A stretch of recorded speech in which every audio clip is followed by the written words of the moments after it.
देशाचे पंतप्रधान नरेंद्र मोदी यांचा नियोजित दौरा होणार आहे तो 26 सप्टेंबर रोजीला।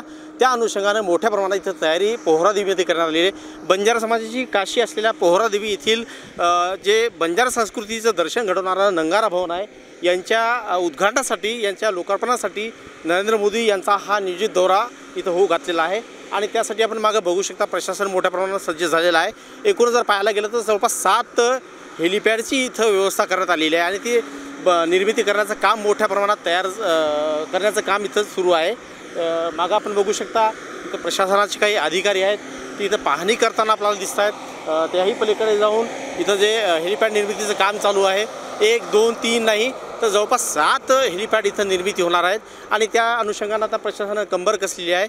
आता नेमकं पंतप्रधान नरेंद्र मोदी यांच्या दौऱ्यासोबत कोणते केंद्रीय मंत्री कोणते राज्याचे मंत्री येणार हे आता पाहावं लागणार आहे आणि इथं बंजारा समाजाला नेमका काय न्याय मिळते कोणत्या घोषणा होतात आणि या बंजारा काशीसाठी आणखी काय भरीव निधी मिळते का हे पाहणं महत्त्वाचं ठरणार आहे। मनोज जयस्वाल एबीपी माझा वाशिम। एबीपी माझा उघडा डोळे बघा नीट।